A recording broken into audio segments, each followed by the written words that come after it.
আনচেলত্তির সঙ্গে যোগ দিচ্ছেন ব্রাজিলিয়ান কিংবদন্তি রিকার্ডো কাকা। ব্রাজিল বুনছে 2026 বিশ্বকাপের স্বপ্ন।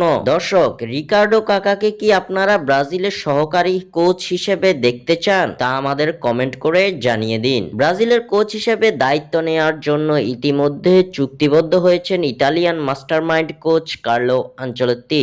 আগামী জুনের উইন্ডোতে ইকুয়েডরের বিপক্ষের ম্যাচের মধ্য দিয়ে ব্রাজিল জাতীয় দলের ডাগ আউটে দেখা যাবে আনচেলত্তিকে, যা ব্রাজিল ভক্তদের জন্য সুখবরই বটে। তবে এবার আরো এক বিশাল সুখবর ভেসে এলো সেলেসাওদের জন্য। ব্রাজিলের ডাগ আউটে আনচেলত্তির সঙ্গে দেখা যাবে কিংবদন্তি রিকার্ডো কাকাকে। রিকার্ডো কাকাকে নিজের সহকারী কোচ হিসেবে দেখতে চান ডন কার্লো আনচেলত্তি। আনুষ্ঠানিকভাবে সেলেসাওদের দায়িত্ব গ্রহণের আগে নিজের কোচিং স্টাফদের বাছাই করতে শুরু করেছেন আনচেলত্তি, যেখানে সহকারী কোচ হিসেবে আনচেলত্তির প্রথম পছন্দ 2002 সালে ব্রাজিলের হয়ে বিশ্বকাপ জেতা ও 2007 সালে ব্যালন ডি'অর জেতা রিকার্ডো কাকাকে। বিশ্বস্ত সংবাদ মাধ্যম সিএনএন জানিয়েছে, কার্লো আনচেলত্তি চাইছেন তার সঙ্গে এমন একজন অভিজ্ঞ ফুটবলার যিনি দেশটির ফুটবল সংস্কৃতি এবং জাতীয় দলের পরিবেশ ও মানসিক অবস্থা বুঝেন। তার এই চাহিদার সঙ্গে ভালোভাবে মানানো যায় সেলেসাও কিংবদন্তি রিকার্ডো কাকার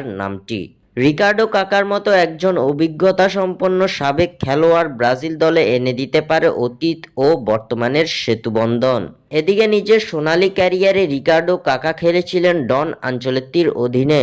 ইতালিয়ান ক্লাব এসি মিলানে কাকার শ্রেষ্ঠ সময় কেটেছে আনচেলত্তির অধীনে। সে সময় 270 ম্যাচে অংশ নিয়ে এই কিংবদন্তি জিতেছিলেন champions league, Italian league, club বিশ্বকাপ, European super cup, Italian super cup শিরোপা ও 2007 সালে ব্যালন ডি'অর।